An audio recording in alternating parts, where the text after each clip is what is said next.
चले अब next topic हम स्टार्ट करते हैं chapter number 3 basis of paediatrics से, विच इज़ दी इम्यूनाइजेशन। ठीक है, इसमें सबसे पहले इम्यूनाइजेशन में इसने डेफिनेशन बताई है इम्यूनाइजेशन की, कि इम्यूनाइजेशन जो है ना एक ऐसा प्रोसेस होता है जिसमें हम जो है इम्यूनिटी को इंड्यूस कर रहे होते हैं किसी स्पेसिफिक डिज़ीज़ के लिए। कोई स्पेसिफिक डिज़ीज़ है उसके लिए बच्चे में जो है हम इम्यूनिटी इंड्यूस कर रहे हैं या एडल्ट में भी, तो उसको इम्यूनाइजेशन कहा जाता है। ठीक है, ये इसकी डेफिनेशन है, process of inducing immunity against specific disease.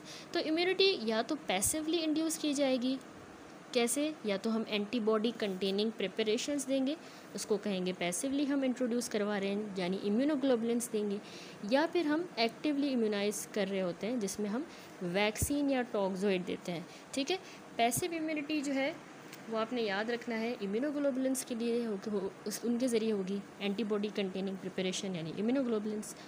Active immunity के लिए वैक्सीन या टॉक्सोइड दिया जाता है।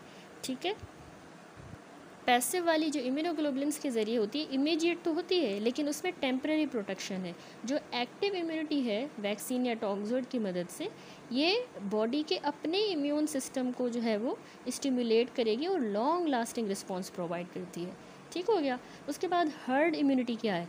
हर्ड इम्यूनिटी जो है ना वो तब होती है जब significant proportion of population, typically more than 60% जो लोग हैं पॉपुलेशन में, वो उस डिज़ीज़ के लिए, किसी भी डिज़ीज़ के लिए अगर इम्यून हो, या तो वैक्सीनेशन के थ्रू वो इम्यून हो, या तो उनको पहले प्रायर इन्फेक्शन हो चुका है, तो वो 60% पॉपुलेशन अगर इम्यून हो गई है तो उसको हम कहते हैं हर्ड इम्यूनिटी।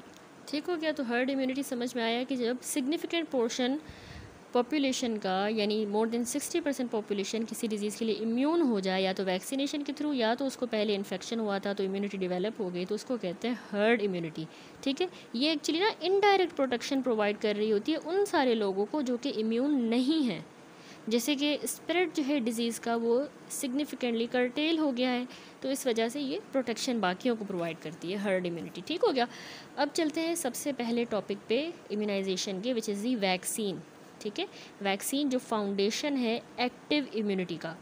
वैक्सीन ना बायोलॉजिकल एक प्रिपरेशन होती है जिसमें प्रोटीन्स होते हैं।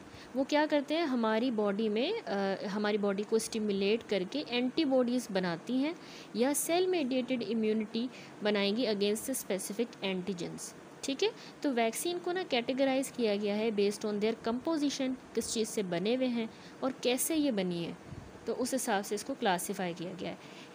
सबसे पहले तो होती हैं डिफरेंट टाइप्स, उनके नाम मैं बता दूं, लाइव एटीन्यूएटेड वैक्सीन होती है। ठीक है, इसके अलावा किल्ड या इनएक्टिवेटेड जिसको कहते हैं वैक्सीन, टॉक्सोइड्स होते हैं, पॉलीसैकेराइड वैक्सीन्स भी होती हैं, कॉन्जुगेटेड वैक्सीन्स भी होती हैं, और जेनेटिकली इंजीनियर्ड वैक्सीन्स।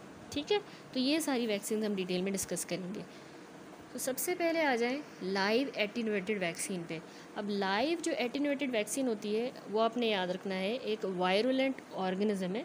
एटीन्यूएटेड का मतलब ही है कि जिसकी इम्यूनिटी वीकेंड हो, वीकेंड। ठीक है, इसका मैकेनिज्म ये होता है लाइव एटीन्यूएटेड का कि इसमें वीकेंड यानी attenuated form of live pathogen होती है। ठीक है, वीक फॉर्म होता है जिंदा पैथोजन का, ये लाइव पैथोजन का ये वीक फॉर्म होता है। तो पैथोजन में स्टिल कैपेबिलिटी है रेप्लिकेशन की, लेकिन उसकी वायरुलेंस लॉस्ट हो गई है। ठीक है, यानी डिजीज़ कॉज करने की एबिलिटी लॉस्ट हो गई है। तो इसका फ़ायदा ये होता है, लाइव एटीन्यूएटेड का एडवांटेज ये है कि ये strong long lasting immune response induce करवाएगा, जो कि नेचुरल इन्फेक्शन को ये मिमिक करेगा। ऐसे लगेगा कि नेचुरल इन्फेक्शन हुआ है, फिर अपनी ही उसकी होस्ट की इम्यूनिटी जो है इनिशिएट होगी, मिमिक होगी। ठीक है, तो टिपिकली इसमें फ्यू डोज भी लगते हैं, फ्यू डोज से ही काम चल जाता है। ठीक हो गया। तो यह है लाइव एटीन्यूएटेड वैक्सीन। यहाँ पे भी यही कह रहा है वायरुलेंट ऑर्गेनिज्म वीकेंड होता है, एंटीजेनिक रिस्पॉन्स प्रोड्यूस करेगा बिना किसी सीरियस कॉन्सिक्वेंसेस के of the wild organism infection. ठीक है, दूसरी टाइप होती है किल्ड या इनएक्टिवेटेड वैक्सीन। तो किल्ड या इनएक्टिवेटेड वैक्सीन जो है वो वायरुलेंट ऑर्गेनिज्म से प्रिपेयर की जाती है।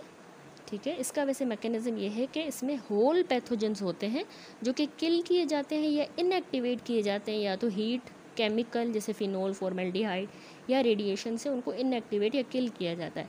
तो पैथोजन अब इसमें रेप्लिकेट नहीं कर सकता, ना ही डिजीज़ कॉज करवा सकता है। तो फिर क्या बचा, सिर्फ इसकी एंटीजेनिक प्रॉपर्टीज़ बची। ठीक है, वहाँ पर रेप्लिकेट कर सकता है लेकिन उसकी वायरुलेंस लॉस्ट है। यहाँ ना तो डिज़ीज़ कर सकता है और मतलब इसकी डिज़ीज़ भी नहीं करवा सकता, किल्ड है, और इसकी वायरुलेंस भी जो है वो नहीं, सॉरी रेप्लिकेशन भी नहीं है, लेकिन एंटीजेनिक प्रॉपर्टीज़ हैं इसकी। तो इसमें वैसे फ़ायदा ये होता है कि ये इम्यूनो कॉम्प्रोमाइज़ लोगों के लिए किल्ड या इनएक्टिवेटेड वैक्सीन सेफ़ होती हैं, उनको पैथोजन रिस्क नहीं होता पैथोजन का टू रिवर्ट इनटू वायरुलेंस, यानी अगर हम लाइव एटीन्यूएटेड उनको देंगे तो वो वायरुलेंस करवा देगा, वो इम्यूनो कॉम्प्रोमाइज़ है, तो उनके लिए किल्ड ज़्यादा अच्छी हैं इम्यूनो कॉम्प्रोमाइज़ के लिए। किल्ड में एग्जांपल आपने याद रखनी है, पर्ट्यूसिस वैक्सीन है, ठीक है। इसके अलावा जो होल सेल की है हेपेटाइटिस ए है, कॉलरा भी किल्ड होता है, इन्फ्लुएंज़ा इनएक्टिवेटेड होता है, ठीक है। इसके अलावा इनएक्टिवेटेड पोलियो वैक्सीन और रेबीज़, ये सारी किल्ड या इनएक्टिवेटेड की एग्जांपल है। लाइव एटीन्यूएटेड की एग्जांपल भी याद रखिएगा, oral typhoid vaccine, yellow fever vaccine, BCG जो ट्यूबरकुलोसिस में देते हैं, oral polio vaccine OPV, measles, mums, rubella, rota virus भी इसमें आ गया, और वेरिसेला यानी चिकन पॉक्स भी लाइव एटीन्यूएटेड वैक्सीन होती है, ठीक है। थर्ड कैटेगरी टॉक्सोइड पहले देख लेते हैं, ठीक है। अच्छा, कॉन्जुगेटेड वैक्सीन देख लें पहले। कॉन्जुगेटेड वैक्सीन का ये ऐसा मैकेनिज़्म होता है कि ये ना डेवलप की जाती हैं कि ये ओवरकम कर देंगी limitation of plain polysaccharide vaccines. अच्छा, इसके लिए अब आपको पॉलीसैकेराइड समझनी पड़ेगी, इसलिए मैं आपको ये पहले नहीं समझा रही। पहले तो आप टॉक्सोइड देख लें, टॉक्सोइड क्या होते हैं। अच्छा, टॉक्सोइड जो होते हैं ना वो टॉक्सिन्स ही होते हैं। अच्छा, इसका मैकेनिज्म इस तरह होता है कि ये मॉडिफाइड बैक्टीरियल टॉक्सिन्स होते हैं जिनको ट्रीट किया जाता है, यानी फॉर्मेल्डिहाइड के साथ उन टॉक्सिन्स को ट्रीट किया जाता है, बैक्टीरिया के टॉक्सिन्स को, ताकि उनकी टॉक्सिक प्रॉपर्टीज़ तो हमने रिमूव कर ली, लेकिन उनकी एबिलिटी कि वो इम्यून सिस्टम को रिस्पॉन्स करे, यानी एंटीजेनिसिटी अभी पड़ी हुई है, टॉक्सिसिटी निकाल दी। तो ये स्पेसिफिकली टारगेट करता है toxins produced by bacteria, not the bacteria themselves, ठीक है। इसमें बैक्टीरिया के टॉक्सिन यूज़ किए गए, जैसे एग्जांपल डिप्थेरिया टॉक्सोइड यूज़ किया जाता है, टेटनस टॉक्सोइड, ठीक है। एंटीजेनिसिटी है, टॉक्सिसिटी नहीं है। अब टॉक्सोइड के अलावा एक और कैटेगरी होती है पॉलीसैकेराइड वैक्सीन, जो यहाँ पर नहीं है गिवन।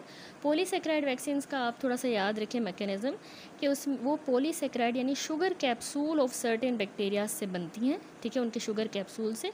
तो ये polysaccharide T cell independent antigens होते हैं, यानी कि ये डायरेक्टली जाके बी सेल्स को एक्टिवेट करेंगे बिना टी सेल की हेल्प के, ठीक है। टी सेल इंडिपेंडेंट है, सिर्फ डायरेक्टली बी सेल्स को जाके एक्टिवेट करते हैं पॉलीसैकेराइड्स। तो लिमिटेशन ये है कि पॉलीसैकेराइड वाली वैक्सीन यंग चिल्ड्रन में जो 2 साल से छोटे हैं उनमें लेस इफ़ेक्टिव होती हैं और इम्यूनोलॉजिकल मेमोरी भी प्रोड्यूस नहीं करती, जैसा कि वो सिर्फ प्रोटीन बेस्ड वैक्सीन जो है वो बाकी जो इफ़ेक्टिवली प्रोड्यूस कर रही होती हैं, बाकी प्रोटीन बेस्ड वैक्सीन जितना इफ़ेक्टिवली काम करती हैं और इम्यूनोलॉजिकल मेमोरी इंड्यूस करती हैं, उतनी अच्छी ये इम्यूनोलॉजिकल मेमोरी इंड्यूस नहीं करती, और 2 साल से कम वालों में भी इतनी इफ़ेक्टिव नहीं है। उसमें एग्जांपल है पॉलीसैकेराइड वाली वैक्सीन में हमारे पास होती हैं, यहाँ पर गिवन है, इसकी एक्सप्लेनेशन नहीं है लेकिन गिवन है नाम, मेनिंजोकोकल वैक्सीन है पॉलीसैकेराइड की, ठीक है। Pneumococcal, Haemophilus influenzae type B, ठीक है, अनकॉन्जुगेटेड है ये, और टाइफॉइड जो इंट्रामस्कुलर लगाई जाती है, ठीक है। ये पॉलीसैकेराइड है, शुगर कैप्सूल ऑफ बैक्टीरिया से बनी है और टी सेल इंडिपेंडेंट है, डायरेक्टली बी सेल्स को एक्टिवेट करती है, लेकिन 2 साल से कम वालों को नहीं दे सकते, और ये इम्यूनोलॉजिकल मेमोरी इतनी अच्छी इंड्यूस नहीं करवाती, ठीक हो गया। फिर आती है हमारी कॉन्जुगेटेड वैक्सीन। अब कॉन्जुगेटेड देखें तो कॉन्जुगेटेड जो वैक्सीन होंगी ना, इनका मैकेनिज़्म है कि ये डेवलप की गई हैं कि ये प्लेन पॉलीसैकेराइड वैक्सीन्स को जो यंग चिल्ड्रन में है उसकी लिमिटेशन को कवर करें। हमने कहा ना 2 साल से कम वालों को हम पॉलीसैकेराइड नहीं दे सकते, उसको अब ये कॉन्जुगेटेड कवर करेंगी, ठीक है। तो पॉलीसैकेराइड केमिकली लिंक्ड होता है, यानी कॉन्जुगेट हुआ होता है प्रोटीन कैरियर के साथ इसमें, ठीक है, प्रोटीन कैरियर के साथ कॉन्जुगेट हुआ होता है। तो इससे क्या हुआ कि पॉलीसैकेराइड अब टी सेल डिपेंडेंट हो गया, ठीक है। कॉन्जुगेटेड वैक्सीन में अब ये टी सेल डिपेंडेंट, वहाँ पॉलीसैकेराइड वैक्सीन में वो टी सेल इंडिपेंडेंट था, डायरेक्टली बी सेल्स को एक्टिवेट कर रहा था। यहाँ कॉन्जुगेटेड वैक्सीन में ये टी सेल डिपेंडेंट है, ठीक है, कन्वर्ट, यानी क्योंकि यहाँ पर इस वैक्सीन में जो पॉलीसैकेराइड है वो केमिकली लिंक हुआ है प्रोटीन कैरियर के साथ, तो इससे फिर पॉलीसैकेराइड जो है वो कन्वर्ट हो जाता है टी सेल डिपेंडेंट एंटीजन के अंदर, तो उससे रोबस्ट किस्म की लॉन्ग लास्टिंग इम्यून रिस्पॉन्स होगा, यानी इसमें हमें इम्यूनोलॉजिकल मेमोरी मिलती है। ठीक है, तो कॉन्जुगेटेड वैक्सीन में हीमोफिलस इन्फ्लुएंजा टाइप बी भी आ जाता है और न्यूमोकोकल कॉन्जुगेट वैक्सीन। ठीक है, न्यूमोकोकल और Haemophilus influenzae type B. Last category है जेनेटिकली इंजीनियर्ड वैक्सीन। ठीक है, इसकी डिटेल ये है कि ये रिकम्बिनेंट डीएनए टेक्नोलॉजी के ज़रिए बनाई जाती हैं, जहाँ पर स्पेसिफिक जीन्स इनकोड कर रहे होते हैं एंटीजेंस को, और वो इंसर्ट की जाते हैं होस्ट ऑर्गेनिज्म में, जैसे ईस्ट या बैक्टीरिया के अंदर, फिर लार्ज क्वांटिटी ऑफ एंटीजन बनाया जाता है। ठीक है, ये है जेनेटिकली इंजीनियर्ड वैक्सीन। उसमें एक एग्जांपल है recombinant hepatitis B surface antigen की हेपेटाइटिस बी वैक्सीन, जो कि जेनेटिकली इंजीनियर्ड वैक्सीन है। ठीक है, तो यहाँ पर भी इसने यही कहा है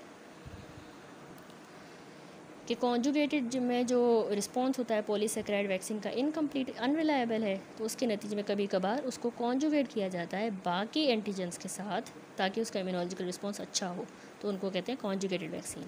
ठीक है, क्योंकि पॉलीसेकेराइड वाली इतनी अच्छी नहीं होती, फिर कॉन्जुगेट किया जाता है। टॉक्सोइड हमने डिस्कस किया, टॉक्सिन्स होते हैं, उनको नॉन टॉक्सिक किया जाता है, एंटीजेनिसिटी है, टॉक्सिसिटी खत्म हो गई है, डिप्थीरिया टेटनस। अब डिफरेंट वैक्सीन की इसने एग्जाम्पल लिखी हैं। लाइव वैक्सीन मैंने आपको बताया, सारी एग्जांपल यहीं पे बता दी थी। लाइव वैक्सीन जो होगी ना, जिसको वीक किया गया है, वो BCG है, oral polio virus, measles mumps rubella, rota virus and varicella, इसके अलावा टाइफॉइड और येलो फीवर। ठीक है, ठीक है, ये हो गई लाइव वैक्सीन्स। तो टाइफॉइड में भी ओरल टाइफॉइड वैक्सीन। ठीक है, किल्ड या इनएक्टिवेटेड जो वैक्सीन थी, इसमें मैंने आपको बताया कि हमारे पास आ जाती है परट्यूसिस वैक्सीन।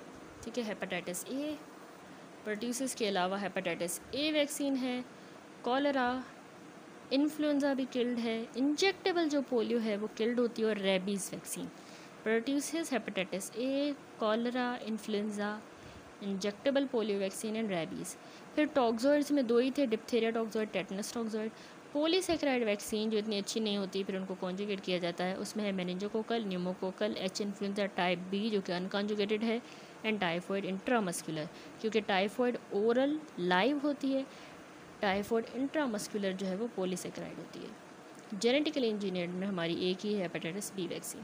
ठीक हो गया, तो यहाँ वैक्सीन्स का टॉपिक कंप्लीट हुआ।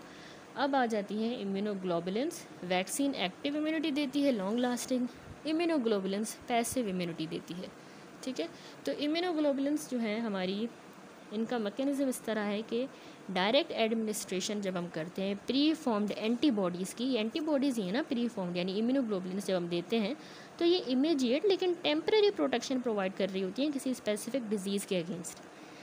तो इसको ऑफन जो है ना पोस्ट एक्सपोजर प्रोफाइलेक्सिस के तौर पे यूज़ करते हैं, या फिर उन इंडिविजुअल्स में जिनकी इम्यून सिस्टम कॉम्प्रोमाइज्ड होता है, तो उसमें हम इम्यूनोग्लोबुलिन्स देते हैं। ठीक है, तो passive immunity is achieved by administration of preformed antibody to induce transient protection against the infectious agent. Passive immunity can also be induced naturally. Passive, अब आप सोच रहे होंगे नेचुरली कैसे इंड्यूस होगा, तो मदर से ट्रांसप्लेसेंटल ट्रांसफ़र हो रहा होता है इम्यूनोग्लोबुलिन्स का, यानी IgG का, जेस्टेशन के दौरान बच्चे के अंदर, तो ये नेचुरल पैसिव इम्यूनिटी है। ठीक है, फीटस के अंदर प्लेसेंटा के थ्रू जाएंगी, तो बेबी को, न्यूबॉर्न को टेम्परेरी प्रोटेक्शन देती हैं। ठीक है, 5वां टॉपिक है हमारा, नेक्स्ट जो टॉपिक है वो है वैक्सीनेशन स्केड्यूल, यानी रूटीन इम्यूनाइजेशन। इसमें हम सारी डिस्कस करेंगे जो कॉमन इन्फेक्शियस डिजीज़ हैं जिनके लिए WHO रेकमेंड करती है रूटीन इम्यूनाइजेशन। ठीक है, तो इसमें स्पेसिफिक वैक्सीन्स मेंशन्ड है। उसमें सबसे पहली है ट्यूबरक्यूलोसिस, इसकी BCG आती है वैक्सीन, बैसिलस कामेट ग्यूरिन। ठीक है, BCG। डिप्थीरिया के लिए है वैक्सीन, रूटीन में लगाई जाती है WHO के अकॉर्डिंग, TB की, diphtheria, pertussis, tetanus, polio, measles mumps rubella, hepatitis B, Haemophilus influenzae type B और न्यूमोकोकल नमूनिया। ठीक है, तो ये 9 वैक्सीनेशन है WHO की, जो कि रूटीन में लगाई जाती हैं इम्यूनाइजेशन के तौर पे। ठीक है, अब इसमें जो की वैक्सीनेशन गाइडलाइन है वो आपने थोड़ी याद रखनी है कि इसमें मिनिमम ट्रैवल करना होता है, यानी जो मिनिमम इंटरवल है ना हर एक डोज के दरमियान, जो प्राइमरी डीपीटी का लगेगा, डीपीटी यानी डिप्थेरिया परट्यूसिस और टेटनस साथ लगता है इसका, और पोलियो वैक्सीनेशन का वो एटलीस्ट 4 हफ्तों का होना चाहिए, इनके दरमियान का फासला डीपीटी का और पोलियो का। ठीक है, ये एक इंटरवल याद रखिएगा 4 हफ्ते। बीसीजी यानी टीबी की वैक्सीन एडमिनिस्टर करते वक्त याद रखिएगा ये स्किन में लगानी होती है, intradermally upper part of right deltoid muscle के अंदर। ठीक है, बच्चे को आपने upper part of the right deltoid में लगानी है टीबी की वैक्सीन। डीपीटी देते वक्त डिप्थेरिया परट्यूसिस टेटनस साथ दी जाती है, ये भी इंट्रामस्कुलर मसल में लगाएंगे। ये स्किन में दे रहे थे राइट डेल्टोइड के अपर पार्ट में। डीपीटी हम इंट्रामस्कुलर देंगे थाई में, जो राइट थाई है उसकी लेटरल साइड पे, स्पेसिफिकली अपर 1/3 और लोअर 2/3 के जंक्शन पे डीपीटी लगाया जाता है राइट थाई पे, अपर 1/3 और लोअर 2/3 के जंक्शन पे। ठीक हो गया, तो ये थोड़ी से की पॉइंट्स आपने याद रखना है। इसके अलावा जो हेपेटाइटिस बी वैक्सीन है इसका थोड़ा याद रखिएगा कि ये इंट्रामस्कुलर ही दी जाएगी, लेकिन अब लेफ़्ट थाई की लेटरल साइड पे at the junction of upper 1/3 and lower 2/3। Right thigh में हम डीपीटी दे रहे हैं, लेफ़्ट थाई में हम हेपेटाइटिस बी दे रहे हैं, राइट डेल्टोइड में हम टीबी दे रहे थे स्किन में। अब लेफ़्ट डेल्टोइड में, मिडल ऑफ द डेल्टोइड में, लेकिन सबकुटेनियसली हमने लगाना होता है मीज़ल्स की वैक्सीन। ठीक है, तो ये कुछ जो है की वैक्सीनेशन गाइडलाइंस हैं जो आपने जहन में रखनी है। ठीक हो गया। अब ये टेबल बना हुआ है 3.1, इसमें EPI जो है expanded programme of immunization scheduled by WHO in Pakistan, वो पूरा गिवन है जो हम कम्युनिटी मेडिसिन में 4th ईयर में डिस्कस कर चुके हैं। अच्छा जी, तो इसमें याद रखिएगा कि सबसे पहले जो है इसमें 6 टाइम जो है दी जाती है वैक्सीनेशन। फर्स्ट जो है विज़िट पर सून आफ्टर बर्थ, बिल्कुल जैसे ही बच्चा पैदा हुआ है तो उसके पैदा होने के सून आफ्टर बाद जो है BCG की वैक्सीन लगाई जाती है और ओरल पोलियो वायरस के 2 ड्रॉप्स दिए जाते हैं। ठीक है, BCG की वैक्सीन मैंने आपको बताया इंट्राडर्मल लगाई जाती है, ठीक है, राइट डेल्टोइड में, तो वो 0.05 ml लगाएंगे। ओरल पोलियो वायरस 2 ड्रॉप्स लगाएंगे। ठीक है, जैसे ही पैदा हुआ। अब बच्चे को पैदा हुए जब 6 हफ्ते गुजर जाएंगे ना, 6 हफ्ते के बाद हम उसको बुलाएंगे, पेरेंट्स उसको लेके आएंगे, तो उसको सेकेंड डोज लगेगा जिसमें पेंटावेलेंट दी जाएगी। ठीक है, पेंटावेलेंट याद रखिएगा कॉम्बिनेशन होता है 5 वैक्सीन्स हैं इसमें, diphtheria, pertussis, tetanus, hepatitis B और हीमोफिलस इन्फ्लुएंजा टाइप बी।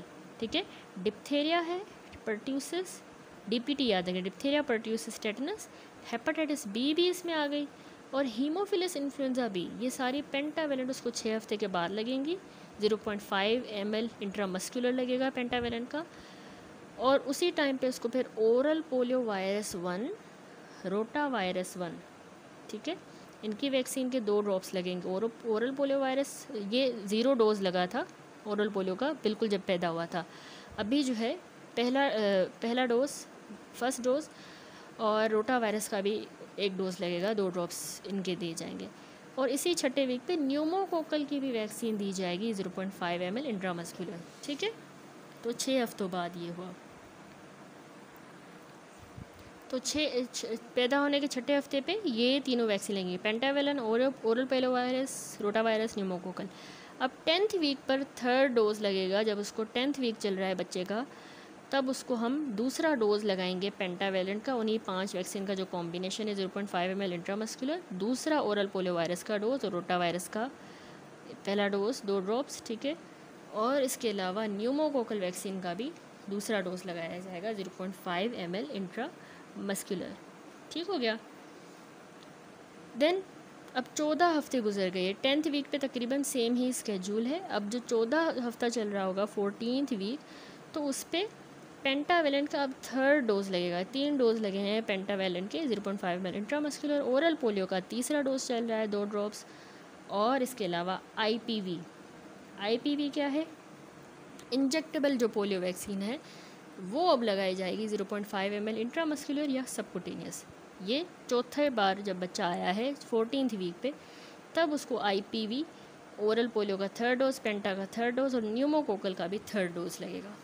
ठीक है, अब 5वां डोज जब 6 से 9 महीने गुजर जाएंगे बच्चे को, 6 से 9 महीने बाद वो मीज़ल्स का पहला डोज लगवाएगा सबकुटेनियसली 0.5 ml, और ये मैंने आपको बताया सबकुटेनियसली लेफ़्ट डेल्टॉइड आर्म में लगाया जाएगा 6 से 9 महीनों के बाद।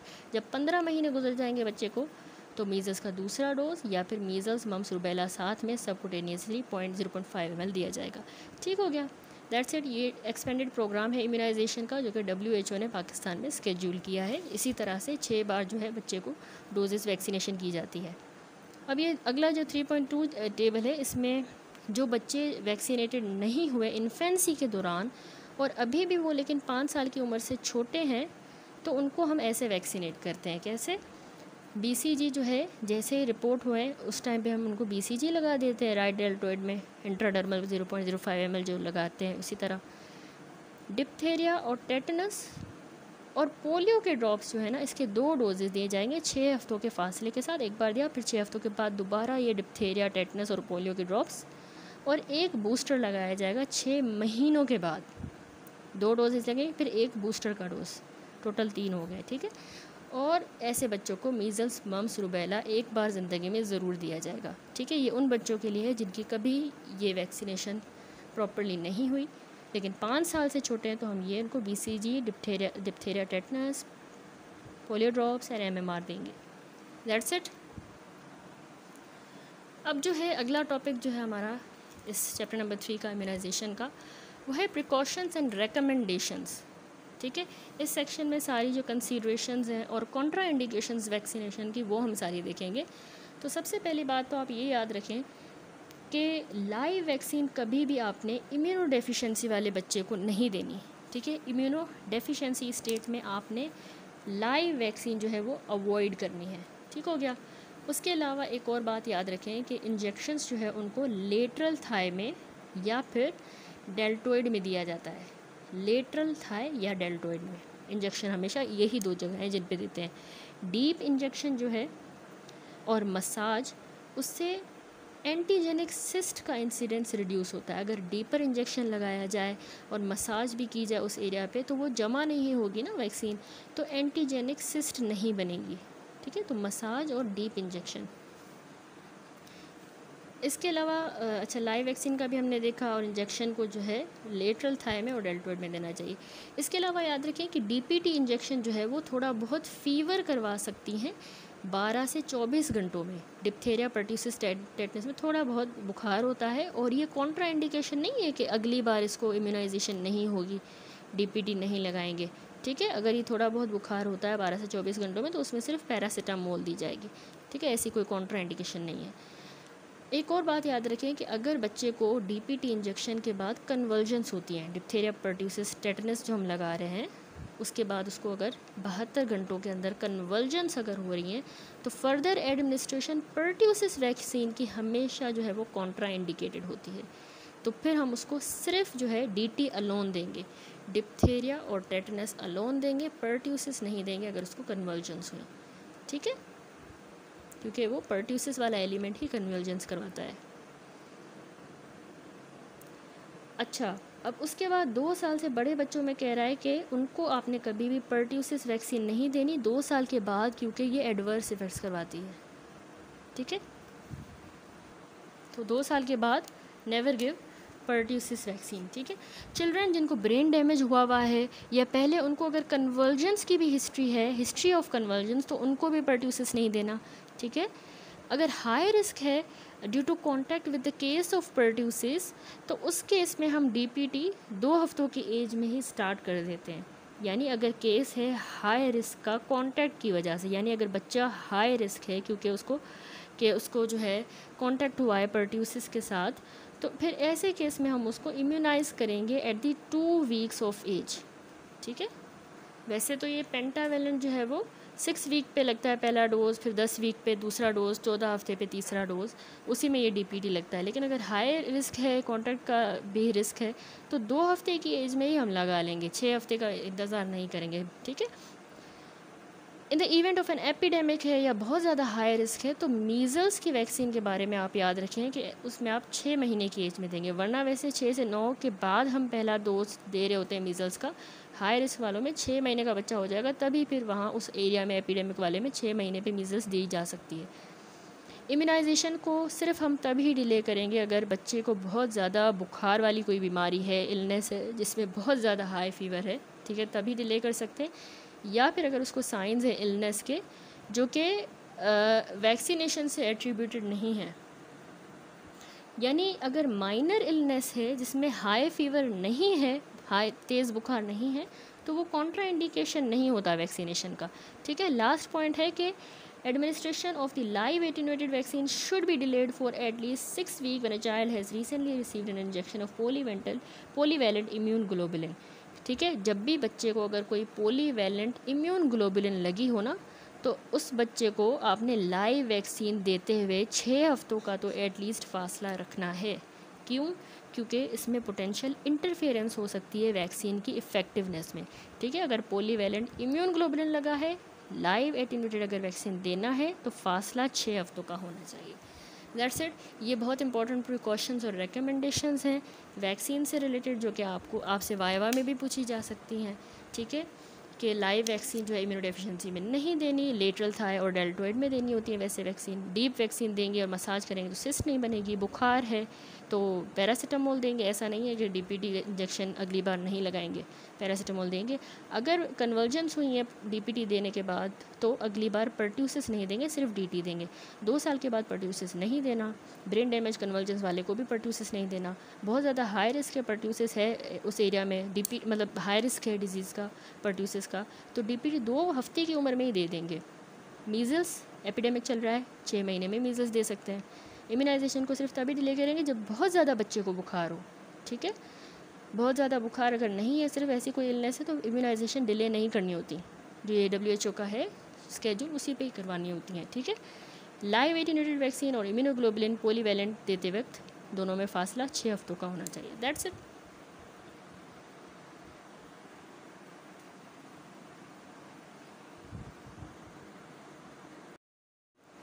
अच्छा जी, अब जो है कुछ कंडीशंस देख लेते हैं जो कि कॉन्ट्रा इंडिकेशंस नहीं हैं टू इम्यूनाइजेशन, जिसमें इम्यूनाइजेशन कॉन्ट्रा इंडिकेटेड नहीं होती।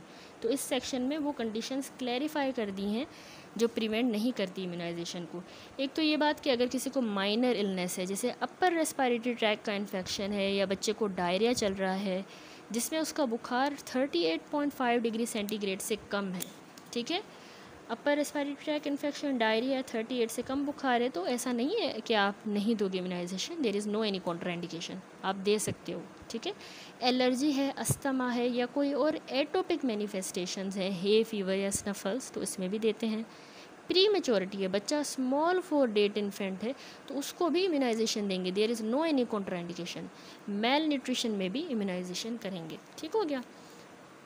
अब जो है थोड़ा सा डिटेल में हम सारी वैक्सीन्स को इंडिविजुअली देखेंगे, ठीक है। तो सबसे पहली है BCG वैक्सीन, बैसिलस कामेट ग्यूरेन, ठीक है। अच्छा जी, तो ये BCG वैक्सीन जो होती है ये मैंने आपको बताया कि लाइव एटेन्यूएटेड वैक्सीन में आ जाती है, ठीक है। इसका फुल फॉर्म भी पूछा जाता है वावा में, bacillus Calmette Guerin. Most widely used vaccine है पूरी दुनिया में। ये लाइव वीकेंड यानी attenuated strain of mycobacterium bovis से बनाई जाती है, ठीक है। वो लाइव और एटेन्यूएटेड होता है। अच्छा, अब ये जो BCG वैक्सीन होती है ना, इसकी रिलेटिवली हाई प्रोटेक्टिव एफिकेसी है। अप्रॉक्सीमेटली 80% जो है ये मेनिंजियल और मिलिट्री ट्यूबरकुलोसिस से बचाती है बच्चों को, ठीक है। प्रोटेक्टिव एफिकेसी पल्मोनरी TB के लिए 50% है, लेकिन देखें 80% इसकी मेनिंजियल और मिलिट्री ट्यूबरकुलोसिस के लिए जो है प्रोटेक्टिवनेस है, प्रोटेक्टिव एफिकेसी है। बाकी पल्मोनरी लंग्स वाली TB के लिए 50% प्रोटेक्टिव है। तो इसका जो नॉर्मल कोर्स होता है BCG का, वो आपने याद रखना है कि जब हम देते हैं BCG वैक्सीन तो व्हील जो है इंजेक्शन का 30 मिनट्स के अंदर जो है डिसअपीयर हो जाता है, ठीक है। व्हील जो है 30 मिनट के अंदर जो है, आप अगर ये फिगर भी देखें तो इसमें 30 मिनट में ये जो व्हील है BCG का ये डिसअपीयर हो जाता है। 2 से 3 हफ्ते के बाद याद रखिए कि एक नोड्यूल बनती है जो कि इंड्यूरेट करेगी और एक सुपरफिशियल एब्सेस बना देगी, ठीक है। पहले व्हील बना है इंजेक्शन का, फिर वो 30 मिनट में दूर हो जाएगा। 2 से 3 हफ्तों के बाद ये नोड्यूल बनती है, फिर ये इंड्यूरेट करेगी, इसमें सुपरफिशियल एब्सेस बनेगा और फिर ये अल्सरेट होके हील हो जाएगी 2 से 3 महीनों के अंदर। 2 से 3 महीनों के अंदर फिर ये हील हो जाएगा BCG का जो ये बना था निशान, ठीक है। ये फिगर में BCG वैक्सीनेशन की अल्सरेशन है, फिर ये 2-3 महीनों में हील हो जाएगी। अब इसकी कॉम्प्लिकेशन क्या हो जाती हैं? इसमें कॉच फिनोमेना होता है, यानी एसेलरेटेड रिएक्शन हो जाएगा जो कि 10 दिनों में फिर कंप्लीट हो जाता है। कॉच फिनोमेना है क्या? एसेलरेटेड रिएक्शन है जो 10 दिनों में कंप्लीट हो जाता है और ये उन इंडिविजुअल्स में होता है जिनको प्री एग्जिस्टिंग इम्यूनिटी होती है TB के अगेंस्ट, ठीक है, उनमें ये कॉच फिनोमेना होता है। ये इंपॉर्टेंट है, ये आपने याद रखना है, ठीक है, कि एक एसेलरेटेड रिएक्शन है जो 10 दिनों में ही सही हो जाएगा। इसके अलावा डीप एब्सेस बन सकती है, अल्सरेशन भी इसकी कॉम्प्लिकेशन है TB की वैक्सीन की, डीप एब्सेस बनना और अल्सरेशन, ठीक है। और लिम्फेडिनोपैथी या फिर एक्सिलरी नोड्स, यानी लिम्फ नोड स्वेल हो जाएंगे आर्म पिट में जिस साइड पे वैक्सीन लगाई गई है, तो ये भी इसकी कॉम्प्लिकेशन है। That's it. अब अगली वैक्सीनेशन जो हमने कहा पोलियोमाइलाइटिस वैक्सीन, ठीक है। पोलियोमाइलाइटिस वैक्सीन भी जो है वो लाइव एटीन्यूएटेड ही होती है। तो इसमें देखें, सबसे पहले वैक्सीन्स इसकी पोलियोमाइलाइटिस की जो अवेलेबल हैं वो भी आपसे पूछी जाएंगी कि उसमें live attenuated oral polio virus vaccine है OPV जो साबिन के नाम से आती है। दूसरी इंजेक्टेबल पोलियो वायरस वैक्सीन है, ठीक है, जो कि इनएक्टिवेटेड और किल्ड होती है, ये साक के नाम से आती है, ठीक है। इंजेक्टेबल है लेकिन ये किल्ड यानी इनएक्टिवेटेड है, ठीक है। ओरल पोलियो वायरस वैक्सीन जो होती है ये लाइव एटीन्यूएटेड है। पोलियो वायरस टाइप 1, 2 और 3 इसमें होता है साबिन में, ठीक है। जो इंजेक्टेबल पोलियो वायरस वैक्सीन है इसमें एंटीजन टाइप 1, 2, 3 तीनों ही होंगे, सेम, ठीक है। इंजेक्टेबल जो है कैपेबल है कि ये पोलियोमाइलाइटिस करवा सकता है by virtue of being inactivated, जबकि ओरल पोलियो वायरस रेयरली ही ऐसा करेगा। Risk of paralytic poliomyelitis with oral polio virus is 1 in 6 million doses, यानी जो इंजेक्टेबल है ना, इंजेक्टेबल क्योंकि इनएक्टिवेट किया गया है, किल किया गया है या इनएक्टिवेट किया गया है, तो इंजेक्टेबल से उस इंसान को, उस बच्चे को पोलियो हो भी सकता है, पोलियो वाली बीमारी हो सकती है क्योंकि वो इनएक्टिवेट है। लेकिन ओरल वाली लाइव एटीन्यूएटेड है, तो ओरल में ऐसा रिस्क नहीं है, पैरालाइटिक पोलियो का रिस्क ओरल में नहीं होता, ठीक है। तो 6 मिलियन में से एक ही इंसान ऐसा होगा जिसको ओरल पोलियो की वजह से पैरालाइटिक पोलियो हुआ हो, ठीक हो गया। तो ओरल वाली फिर भी सेफ़ है क्योंकि वो लाइव एटीन्यूएटेड है, उसको बिल्कुल वीकेंड की गई है उसकी इम्यूनिटी। लेकिन इंजेक्टेबल पोलियो में थोड़ा रिस्क होता है क्योंकि वो इनएक्टिवेटेड वैक्सीन है, किल्ड वैक्सीन है। तो ये एक बहुत इंपॉर्टेंट क्रूशल डिस्टिंक्शन है दोनों टाइप्स में, ठीक है। अब कह रहा है इवन अगर बच्चा जो है सफ़र हुआ हो पोलियोमाइलाइटिस के साथ, ही should be vaccinated so as to protect him against the other 2 type of polio virus, क्योंकि वायरस की 3 टाइप्स है, 1, 2, 3। तो बच्चे को बाकी वायरस की टाइप से बचाने के लिए, अगर बेशक बच्चे को पोलियो की बीमारी हुई है, लेकिन इन स्ट्रेन से बचाने के लिए आपने बच्चे को ज़रूर जो है वो वैक्सीनेट करना होता है, ठीक हो गया। अब वैक्सीन की एफिकेसी कैसी है? इंडस्ट्रियलाइज्ड कंट्रीज़ में मोर देन 90% है इसकी एफिकेसी, अच्छी है, हाई है, जहाँ पर अच्छी हाइजीन है, इंफ्रास्ट्रक्चर। 72 से 98% हॉट क्लाइमेट में, क्योंकि जो हॉट क्लाइमेट्स होते हैं वहाँ पर इसकी स्लाइटली लो है क्योंकि वायरल स्टेबिलिटी की वजह से भी और इन्वायरमेंटल फैक्टर।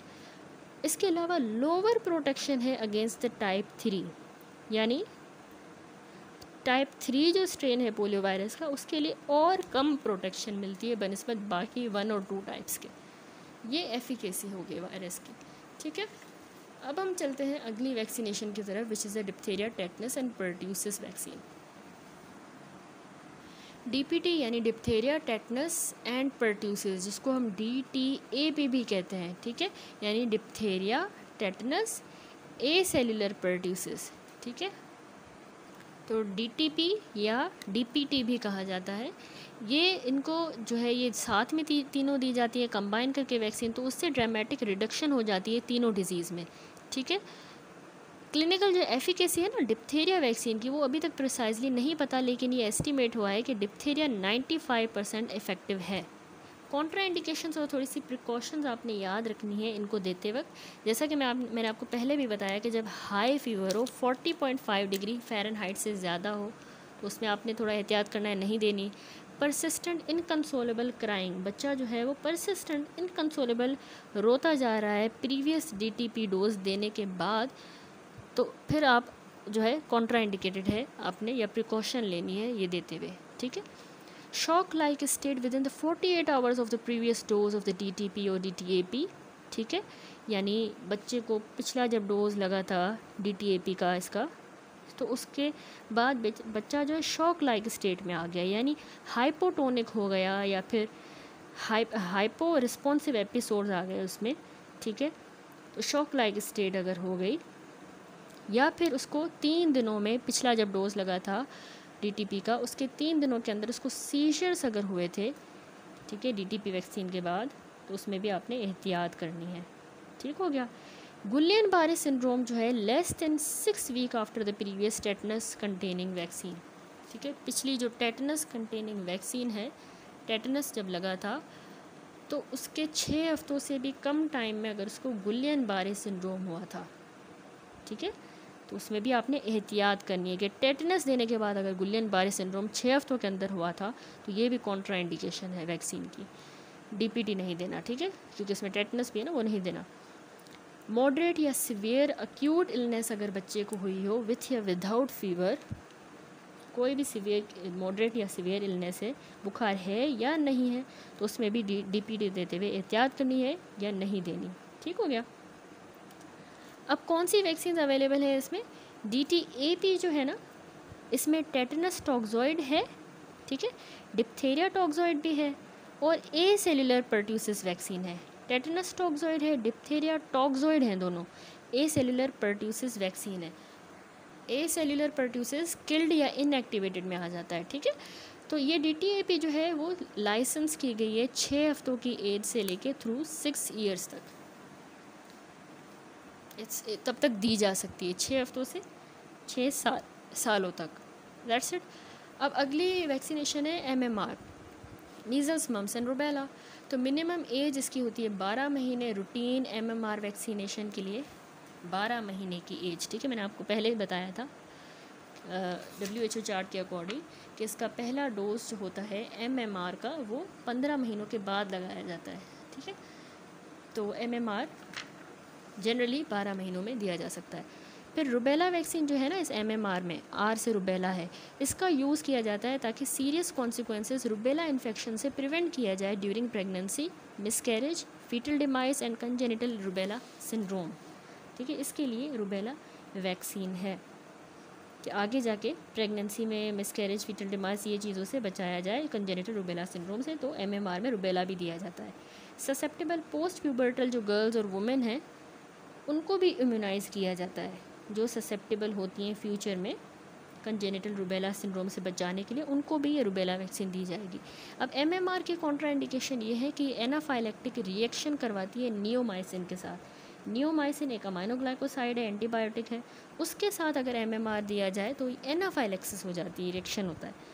दूसरी कॉन्ट्रा इंडिकेशन तो हमने अवॉइड करना है उसके साथ, ठीक है। प्रेगनेंसी के दौरान MMR कभी भी जनरली नहीं देनी, क्योंकि ये लाइव वैक्सीन है, प्रेगनेंसी में नहीं देनी क्योंकि इसमें फीटस को रिस्क होता है, ठीक है। वैसे एक्चुअल रिस्क लो है लेकिन फिर भी इसको अवॉइड किया जाता है, ठीक है। इसके अलावा अगर इम्यूनो डेफिशिएंसी है और long term immuno suppressive therapy पर अगर कोई है उसको भी नहीं देना। एंड लास्टली एनाफाइलेक्टिक रिएक्शन अगर हो किसी को जेलेटिन के साथ, तो उसको भी हम MMR नहीं देते, ठीक है। जेलेटिन के साथ इम्यूनो सप्रेसिव थेरेपी या इम्यूनो डेफिशिएंसी स्टेट में करें। तो ये कॉन्ट्रा इंडिकेशंस हो गई MMR की। अच्छा जी, उसके बाद अगली जो वैक्सीन है वो है मीज़ल्स इम्यूनाइजेशन। वैसे तो MMR में ही भी आ गया मीज़ल्स, मम्स, रूबेला कलेक्टिवली, तो अलग से थोड़ा सा इसने मीज़ल्स पे बताया है कि ये एक्टिव इम्यूनाइजेशन होती है। मीज़ल्स जो है ना ये लाइव वैक्सीन होती है, मीज़ल्स की वैक्सीन लाइव है। एटीन्यूएटेड वायरस प्रिपरेशन होती है जो कि मीज़ल्स वायरस के ही स्ट्रेन से डिराइव की जाती है, ठीक है। याद रखिएगा ये लाइव एटीन्यूएटेड वैक्सीन है। इसका डोज 0.5, लेकिन हम सबकुटेनियसली दे रहे हैं, बार बार मैंने आपको बताया सबकुटेनियसली। इसके जो एडवर्स इफेक्ट है ना, ये माइल्ड फिब्राइल इलनेस करवाती है या मोरबिलीफॉर्म रैश, यानी रैश जो कि बिल्कुल मीज़ल्स को ही रिजेंबल करती है, उसको कहते हैं मोरबिलीफॉर्म रैश, ठीक है। फिब्राइल कन्वर्जेंस इसका साइड इफ़ेक्ट आपने नहीं भूलना। 3 साइड इफ़ेक्ट तो ओस्पी भी आती है इस पर, तो आपने याद रखना है कि मीज़ल्स वैक्सीन फिब्राइल कन्वर्जेंस करवाती हैं, इंसेफेलाइटिस करवाती हैं, ठीक है, और माइल्ड फिब्राइल इलनेस या रैश करवाएंगी। तो इंसेफेलाइटिस का इंसिडेंस 1 in 30,000 है वैक्सीनेशन के बाद, ठीक है। 30,000 में से एक को इंसेफेलाइटिस हुआ इस वैक्सीनेशन की वजह से। ये इसके कुछ एडवर्स इफ़ेक्ट्स हैं, ठीक है, तो इम्पॉर्टेंट है बहुत। अब अगली है हेपेटाइटिस बी वैक्सीन। रूटीन में वैक्सीनेशन जो है सारे इन्फेंट्स और चिल्ड्रंस एडोलेसेंट्स को दी जाती है हेपेटाइटिस बी वैक्सीनेशन, ठीक है, इन्फेंट्स को, चिल्ड्रन को और एडोलेसेंट्स को भी। इसकी एफिकेसी 85% इफेक्टिव है। ये पेरीनेटली एक्वायर्ड इन्फेक्शन में बचाती है 85%। माँ से बच्चे को इन्फेक्शन नहीं होता अगर बच्चे को हम जल्दी हेपेटाइटिस बी लगाएं। 80 to 95% है ये preventing most post neatly acquired infection, जो हम जैसे एडल्ट्स में हमें बचाएगी ये 80 to 95% पोस्ट नेटली, बाकी 85% पेरीनेटली। डोज क्या है इसका? वैक्सीन जो है वो 0.5 ml दिया जाता है अगर बच्चा जो है 18 साल से कम है, लेकिन अगर 18 साल से ज़्यादा है तो 1 ml दिया जाएगा। ये डोज याद रखिएगा। 0 फिर 1 महीने पे, फिर 6ठे महीने पे 3 डोजेज इसके लगते हैं हेपेटाइटिस बी वैक्सीन के। अब इन्फेंट्स जो hepatitis B surface antigen positive mothers को बॉर्न होते हैं, माँ को हेपेटाइटिस बी है यानी सरफेस एंटीजन उसका पॉजिटिव है, तो ऐसे बच्चे को आप क्या करेंगे? तो इन्फेंट्स जिनकी माँ hepatitis B surface antigen positive है ना, तो उन इन्फेंट्स को हमने 0.5 ml, क्योंकि हम बच्चों को दे रहे हैं 0.5 ml, हम उनको हेपेटाइटिस बी इम्यून ग्लोबुलिन लगाएंगे। जैसे पैदा हुआ उसके 12 घंटों के अंदर अंदर हमने उस ऐसी माँ को, जो बच्चा पैदा हुआ है उस बच्चे को हमने 12 घंटों के अंदर इम्यूनोग्लोबुलिन लगानी है, और फिर दूसरी जगह पे, अलग जगह पे हेपेटाइटिस बी की वैक्सीनेशन भी लगानी है, ठीक है। अब जो दूसरा डोज़ है ना वैक्सीनेशन का, वो 1 महीने पे या दूसरे महीने पे लगाएंगे, और तीसरा डोज़ मैंने आपको जिस तरह बताया 6ठे महीने पे लगाएंगे, तो 3 डोज इस बच्चे को लगेंगे, तो इसको हेपेटाइटिस बी फिर नहीं होगी, ठीक है। 12 से 15 महीने की एज में ये बच्चा पहुंचेगा तो इम्यूनाइज जो इन्फेंट्स होते हैं उनको फिर हम टेस्ट करेंगे कि इनकी एंटीबॉडी है, टेस्ट किया जाएगा उनको हेपेटाइटिस बी सरफेस एंटीजन के लिए, कि अभी इसको हेपेटाइटिस हो तो नहीं गई। जब वो 12 से 15 महीने की एज को पहुंचेगा, अगर उसके anti hepatitis B surface positive है, अच्छा हम सॉरी, इसको हम एंटी देख रहे हैं यानी एंटीबॉडीज़ देख रहे हैं, हम ये नहीं देख रहे बच्चे को हेपेटाइटिस है। जब हमने तीनों डोज लगा लिए, अब बच्चा 12 से 15 महीने की एज को पहुंचेगा, तो उस इम्यूनाइज्ड बच्चे में अब हमने एंटीबॉडी का टाइटर देखना है कि हमने जो वैक्सीन लगाई उससे कितनी एंटीबॉडीज़ बनी है, सरफेस एंटीजन के अगेंस्ट बनी है एंटीबॉडी। अगर उसकी anti hepatitis B surface antibody positive है, इसका मतलब है वैक्सीनेशन में अच्छा काम किया, इफेक्टिव है। लेकिन अगर वो नेगेटिव है तो हेपेटाइटिस बी सरफेस एंटीजन को हम फिर टेस्ट करेंगे दोबारा। अगर एंटीजन पॉजिटिव हुआ तो इम्यूनाइजेशन फेल हो गई है, बच्चे को बीमारी हो गई है, उसमें एंटीजन आ गए हैं, हेपेटाइटिस बी के एंटीजन आ गए, इसीलिए पॉजिटिव है और इम्यूनिटी नहीं है।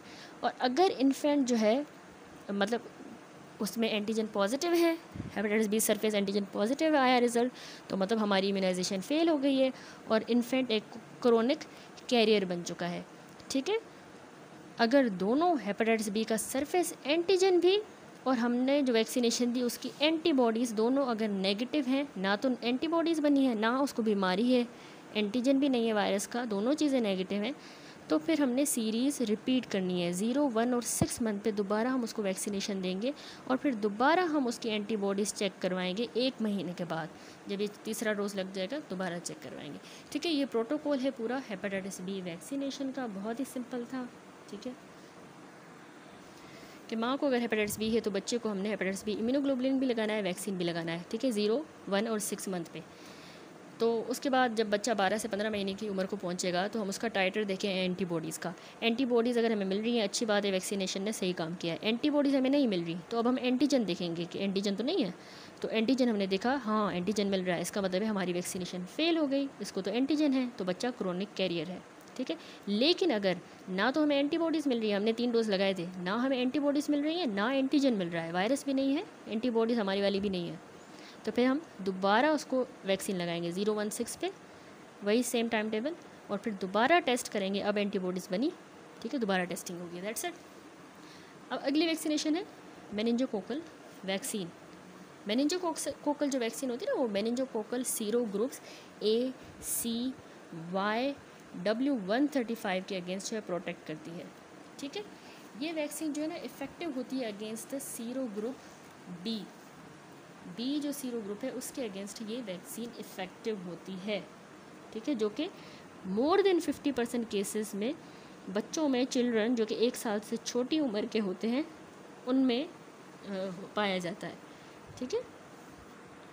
ये 50% से भी ज़्यादा केसेस करवाता है, ये सीरो ग्रुप जो बी है ना, 50% से भी ज़्यादा केसेस बच्चों में जो है डिजीज़ के करवाता है जो 1 साल से छोटे बच्चे होते हैं उनमें, ठीक है। Meningococcal sero group B. एक single dose meningococcal virus vaccine का जो है ना रेकमेंड किया जाता है यंग अडोलेसेंट, यानी 11 से 12 साल की उम्र में एक सिंगल डोज इसका मेनिंजोकोकल का जो है वो सजेस्ट किया जाता है, रेकमेंड किया जाता है। और अडोलेसेंट जो है ना, जो हाई स्कूल में एंटर कर रहे हैं तकरीबन 15 साल की उम्र में, उनको भी रेकमेंड किया जाता है कि वो एक डोज मेनिंजोकोकल का लगवाएं। इसका डोजेज और स्केड्यूल वैसे है कि इसको सिंगल इंट्रामस्कुलर 0.5 ml डोज दिया जाता है एक ही बार। प्रोटेक्टिव एंटीबॉडी लेवल इसके 10 दिनों में ही वैक्सीनेशन के बाद अचीव हो जाते हैं। कॉन्ट्रा इंडिकेशन बहुत इंपॉर्टेंट है, याद रखिए कि जो किसी को सिवियर एलर्जिक रिएक्शन हो अगर वैक्सीन के किसी भी कंपोनेंट से, तो उसको नहीं देना। मेनिंजोकोकल 4 वैक्सीनेशन जो है ना, जिनको पहले गुलियन बारे सिंड्रोम की अगर हिस्ट्री है तो उनको मेनिंजोकोकल 4 वैक्सीन नहीं देनी कभी भी। और मेनिंजोकोकल वैक्सीन इम्यूनोसप्रेस्ड में भी नहीं देनी। तो अगर किसी को वैक्सीन के किसी कंपोनेंट से एलर्जिक रिएक्शन है, पहले गुलियन बारे सिंड्रोम हुआ है, या फिर कोई अगर इम्यूनोसप्रेस्ड है, उसको हम ये मेनिंजोकोकल वैक्सीन नहीं देते, दैट्स इट, ठीक है। उसके बाद अगली जो वैक्सीनेशन है वो है Haemophilus influenzae type B. H influenzae type B जो है ये wide spectrum of serious bacterial illness करवाती है, पार्टिकुलरली जो यंग चिल्ड्रंस हैं उनमें ये डिजीज़ करवाती है, ठीक है, जिसमें ये मेनिंजाइटिस करवाती है, एपिग्लोटाइटिस भी एच इन्फ्लुएंजा की वजह से होता है, नमूनिया होता है, सेप्टिक आर्थराइटिस और सेल्यूलाइटिस, ठीक है।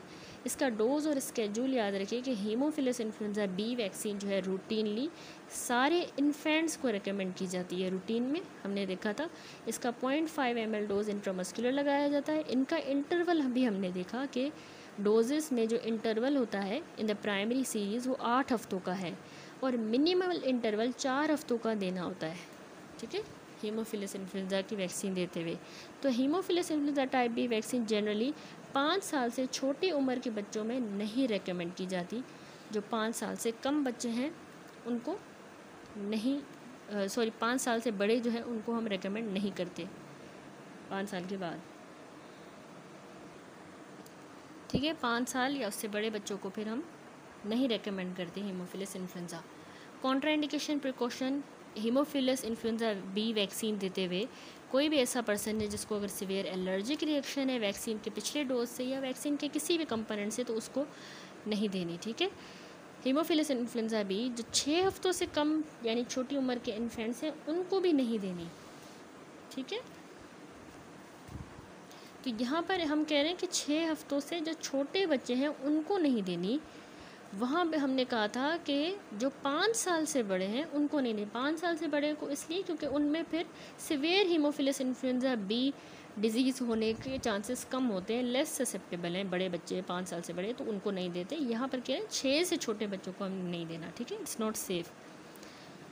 अब रह गए न्यूमोकोकल वैक्सीन, और भी बहुत सारी रहती हैं। तो न्यूमोकोकल वैक्सीन जो है वो स्ट्रेप्टोकोकस नमूनिया मोस्ट कॉमन कॉज होता है इन्वेजिव बैक्टीरियल इन्फेक्शंस का, जो बच्चों में इन्वेजिव इन्फेक्शन करवाता है स्ट्रेप्टोकोकस नमूनिया, जिसमें मोस्ट इन्वेजिव डिजीज़ 2 साल से भी छोटे बच्चों में ये करवाता है। तो न्यूमोकोकल जो वैक्सीन है ना, ये प्योरीफाइड मिक्सचर है PPV23 यानी polysaccharides from the 23 pneumococcal types, उसका ये मिक्सचर है, purified mixture of polysaccharide from 23 pneumococcal types में से ये निकाला गया है, ठीक है।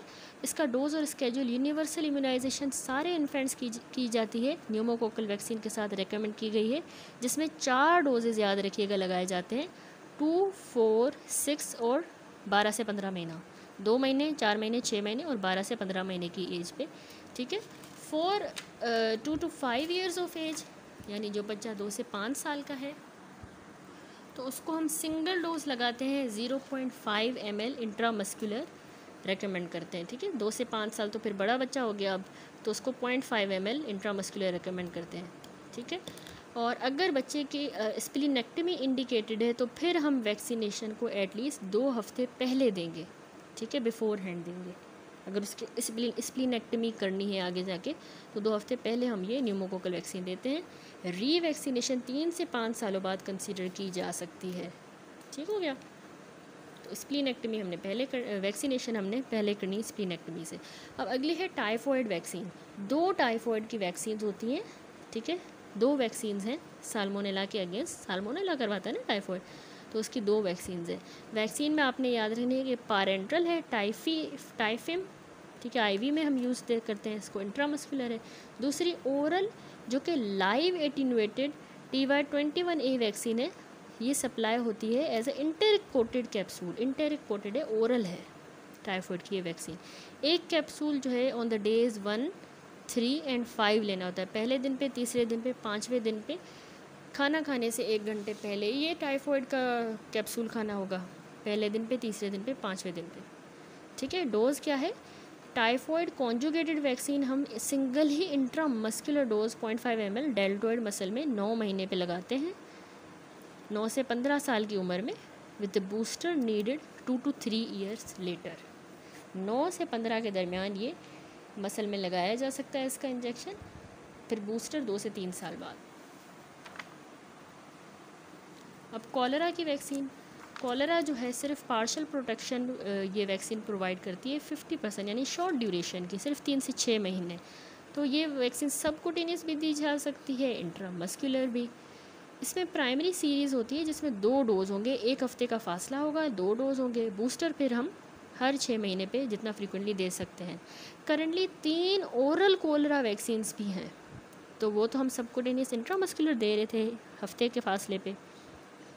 अब ओरल कोलरा वैक्सीन्स भी हैं 3, एक है ड्यूकोरल के नाम से, ठीक है, ड्यूकोरल, शैनकोल, यूरिकोल, ड्यूकोरल, शैनकोल, यूरिकोल, ये 3 ओरल कोलरा वैक्सीन है जिनके डोजेज़ हैं 7 दिन से लेके 6 हफ्ते अपार्ट इसका डोज है। इंट्रामस्कुलर सबकुटेनियस में 1 हफ्ते का फासला था, यहाँ पे 7 दिनों से लेके 6 हफ्तों का फासला है, ठीक हो गया। डोज़ कितना है, बच्चों में जो 12 साल की उम्र के हैं ना, तो उनको हम 2 डोजेज़ लगाते हैं 0.25 ml इंट्रामस्कुलर, लेकिन 12 साल से बड़े जो बच्चे हैं उनको 2 डोज 0.5 ml का लगेगा। इंजेक्टेबल वैक्सीन जो है वो ज़्यादा सेफ़ है कॉलरा की, और इफ़ेक्टिव भी ज़्यादा है इंजेक्टेबल, जो हम इंट्रामस्कुलर या सबकुटेनियस लगाएंगे 1 हफ्ते के फासले पे, और उसमें हम बूस्टर्स भी दे सकते हैं एज़ फ्रीक्वेंटली एज़ 6 मंथ। उसके बाद अगली है hepatitis A vaccine. Most recent recommendation hepatitis A के इंसिडेंस को कम करने के लिए है कि हम रूटीन में हेपेटाइटिस ए की वैक्सीनेशन एडमिनिस्टर करते हैं। हेप ए सारे बच्चों के जो 12 से 23 साल की उम्र के हैं, 23 महीने, ठीक है, 12 से 23 महीने का जो बच्चा होता है उसको ये हेपेटाइटिस ए वैक्सीन 94 से 100% ये इफ़ेक्टिव है, 20 सालों तक ये इफ़ेक्टिव रहती है। डोज़ और स्केड्यूल इसको देने का क्या है, जो बच्चे 1 साल से 18 साल की उम्र के हैं तो उनको इंट्रामस्कुलर 2 डोज देंगे, 0.5 ml लगाया जाएगा 6 से 12 महीनों के फासले पे, इतना ज़्यादा फासला है, ठीक है, 2 डोज लगेंगे, ठीक हो गया। तो ये है हेपेटाइटिस ए वैक्सीन। अगली है रोटा वायरस वैक्सीन, रोफारिन, ठीक है, रोफारिन के नाम से आती है rota virus vaccine. Rota virus leading cause बन रहा है हॉस्पिटलाइजेशन का और डेथ करवा रहा है अक्यूट गैस्ट्रोएंटेराइटिस की वजह से। यंग बच्चों में पूरी दुनिया में अक्यूट गैस्ट्रोएंटेराइटिस करवा रहा है, ठीक है, लीडिंग कॉज है हॉस्पिटलाइजेशन का, ठीक है। तो इसकी वैक्सीन सारे इन्फेंट्स को ऑब्वियसली देनी है 2 महीने पे, 4 महीने पे, 6 महीने की उम्र पे। वैक्सीन बहुत इफ़ेक्टिव है, 3 डोजेज़ होते हैं, 98% इफ़ेक्टिव है, हाईली इफ़ेक्टिव है। एफिकेसी है कि सिवियर रोटा वायरस गैस्ट्रोएंटेराइटिस से बचा लेती है, 74% at preventing any rota virus gastroenteritis. ठीक है, डोज और स्केड्यूल याद रखें कि 1 ml वैक्सीन का माउथ के ज़रिए दिया जाएगा। ठीक है, इसमें हमने 2, 4 और 6 महीने पे कहा ना वैक्सीन देते हैं, तो 1 ml दिया जाता है। ठीक है, रोटा वायरस जो है 1 ml दिया जाएगा माउथ के ज़रिए। इन्फेंट्स जिनको हम रोटा वायरस की वैक्सीन दे रहे हैं तो उनको 2 डोज जो हम देंगे ना, तो उनमें 4 हफ्तों का फासला होना चाहिए। पहला डोज जो है वो 6 वीक्स ऑफ एज, बच्चा पैदा हुआ, अब उसका 6वां हफ्ता चल रहा है उसको पैदा हुए तब पहला डोज देंगे। उसके बाद बाकी जो भी डोज देंगे आपने 4 हफ्तों का फासला याद रखना है पिछले डोज से। ठीक है, and prior to 24 weeks of age. ठीक है, 24 वीक्स ऑफ एज से भी पहले 4 हफ्तों का फासला। वैक्सीनेशन स्केड्यूल जो है रोटा वायरस का ज़्यादा रिस्ट्रिक्टिव है, ये एक इम्पॉर्टेंट लाइन है कि जो वैक्सीनेशन स्केड्यूल है रोटा वायरस का ये ज़्यादा रिस्ट्रिक्टिव है। इसमें रिस्क होता है इंट्यूससेप्शन का, वैक्सीनेशन के बाद बढ़ जाता है विथ इंक्रीजिंग एज, यानी 6 महीनों की एज के बाद जो है वो इंट्यूससेप्शन हो सकती है अगर हम रोटा वायरस की वैक्सीन देते हैं। तो इसीलिए याद रखिए 1 ml माउथ के ज़रिए ही दिया जाता है, लेकिन 6 हफ्तों की उम्र से हम बच्चे को दे सकते हैं। पहला जब हमने डोज दिया तो उसके बाद 4 हफ्तों के बाद एटलीस्ट अगला डोज देंगे, फिर 4 हफ्तों के बाद देंगे। ठीक है, बेशक जो भी आपका लास्ट डोज हो वो 24 उम्र की पहले से पहले हो, 24 उम्र के बाद नहीं देना। तो मैंने कहा ना 6 महीने का बच्चा हो जाएगा, 6 महीनों के बाद इंट्यूससेप्शन हो सकती है, तो लास्ट डोज आपका बच्चे की उम्र 24 हफ्ते हो उसमें ही पूरा हो जाए, आगे नहीं निकलना। बच्चा 24 हफ्तों से बड़ा हो जाए फिर आपने कभी भी रोटा वायरस नहीं देना, उसी के अंदर देना है। ठीक है, अब आता है वेरिसेला वैक्सीन। वेरिसेला वैक्सीन क्या है? वैक्सीनेशन जो है ये सीवियर कॉम्प्लिकेशन वेरिसेला से बचाती है, जैसे सेकेंडरी बैक्टीरियल इन्फेक्शन से बचाएगी, नमूनिया होने से बचाती है। वेरिसेला की वैक्सीन एन्सेफेलाइटिस से भी बचाती है, हेपेटाइटिस से, और री सिंड्रोम से भी बचाएगी। बहुत अच्छी वैक्सीन है वेरिसेला वैक्सीन, 95% इफेक्टिव है, डिजीज़ से बचाती है। डोज और स्केड्यूल देखें इसको देने का, 2 डोज दिए जाते हैं। 0.5 ml वेरिसेला का वेरिलिक्स के नाम से आता है, 2 डोजेज़ हैं, 0.5 ml वेरिलिक्स वैक्सीन। इम्यूनाइजेशन सारे हेल्दी चिल्ड्रन को जो 12 महीने के हैं या 12 महीने से ओल्डर हैं। ये साथ हम MMR के साथ ही दे सकते हैं, लेकिन जगहें सेपरेट होंगी। अगर साथ नहीं दे रहे तो इंटरवल इस वेरिसेला वैक्सीन का और MMR का 28 दिन से ज़्यादा होना चाहिए, लेकिन साथ भी दे सकते हैं, जगहें सिर्फ अलग हो। अगर साथ नहीं दे रहे तो 28 दिनों का फासला हो। वेरिसेला को हम 5 महीनों तक डिले करना होगा हमें, जब भी हम बच्चे को IV इम्यूनोग्लोबुलिन दे रहे हैं, ब्लड लगा रहे हैं या प्लाज्मा लगा रहे हैं, तो वेरिसेला को 5 महीनों तक डिले करना होगा। ये एक बहुत इम्पोर्टेंट पॉइंट है। ठीक है, तो इसके कॉन्ट्रा इंडिकेशंस भी ऑब्वियसली इम्पॉर्टेंट है कि एलर्जी वाले बच्चे को नहीं देनी वेरिसेला की वैक्सीन, या पिछले बार अगर एलर्जी हुई थी, क्योंकि 2 डोज है ना, पिछले डोज में अगर एलर्जी हुई। इसके अलावा जिन बच्चों को सेलुलर इम्यूनोडेफिशिएंसी है, एड्स वगैरह, या जिनको वेरिसेला वैक्सीन प्रेग्नेंट वुमेन को भी कभी नहीं देनी। ठीक है, तो ये हो गई वेरिसेला वैक्सीन। लास्ट रह गया रेबीज़ इम्यूनाइजेशन। अब देखिए रेबीज़ जो है ना, ह्यूमन रेबीज़ एक प्रिवेंटेबल डिजीज़ होती है, एप्रोप्रिएट, और अगर हम टाइमली पोस्ट एक्सपोजर प्रोफाइलेक्सिस करें, बेशक अगर एक्सपोजर हो भी गया है लेकिन इसकी पोस्ट एक्सपोजर प्रोफाइलेक्सिस ही होती है, एप्रोप्रिएट और टाइमली अगर की जाए। ठीक है, तो पोस्ट एक्सपोजर केयर में आता है उस लोकल वोंड केयर जहाँ पर जैसे एनिमल ने बाइट किया हो, पैसिव इम्यूनाइजेशन जिसमें इम्यूनोग्लोबुलिन देंगे, और एक्टिव इम्यूनाइजेशन। ये 3 चीज़ें आ जाती हैं पोस्ट एक्सपोजर केयर में। इमीडिएटली जब उस जानवर ने खाया, बाइट की जहाँ पे भी, तो सारे वोंड को हमने धोना है, फ्लश करना है, अग्रेसिवली उसको सोप वाटर से क्लीन करना है। अगर पॉसिबल है तो हम वोंड को कभी भी सूचर नहीं करेंगे, ठीक है, वरना वो पैथोजेंस अंदर रह जाएंगे। सूचरिंग नहीं करनी, खुला छोड़ना है फिलहाल, सोप वाटर से अच्छी तरह वॉश करना है। फिर हमने पैसिव इम्यूनाइजेशन करनी है हाई एक्सपोजर के बाद, ठीक है, जिसमें हम इंजेक्शन देते हैं रेबीज़, ह्यूमन रेबीज़ इम्यूनोग्लोबुलिन का इंजेक्शन देते हैं। यह है पैसिव इम्यूनाइजेशन, ये वोंड के अराउंड हमने इंजेक्शन देना है, human rabies immunoglobulin near the wound. Rabies की फिर वैक्सीन, तीसरा स्टेप, धोया, इम्यूनोग्लोबुलिन लगाई, अब वैक्सीन। रेबीज़ वैक्सीन है लाइसोवैक, लाइसोवैक क्या करती है, 7 से 10 दिनों के बाद इम्यूनिटी को स्टिमुलेट करेगी और ये 2 सालों तक इम्यूनिटी रहती है। वैक्सीनेशन के बाद 2 साल तक चलेगी। कितना डोज है, इंट्रामस्कुलर डेल्टोइड में हम वैक्सीन लगा रहे हैं ओल्डर और एडल्ट को 1 ml, या फिर हम थाई में लगाएंगे एंटीरोलेटरल थाई में इन्फेंट्स को और यंग चिल्ड्रंस को, बच्चों को डेल्टोइड में और ओल्डर को भी, इन्फेंट्स को एंटीरोलेटरल थाई में।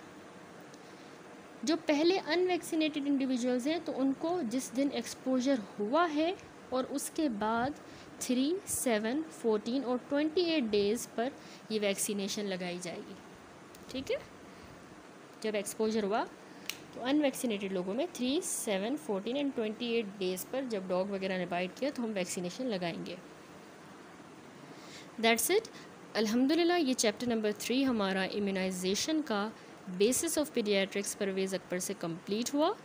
नेक्स्ट वीडियो से इंशाल्लाह हम अगला चैप्टर स्टार्ट करेंगे, chapter number 4 which is social and preventive paediatrics.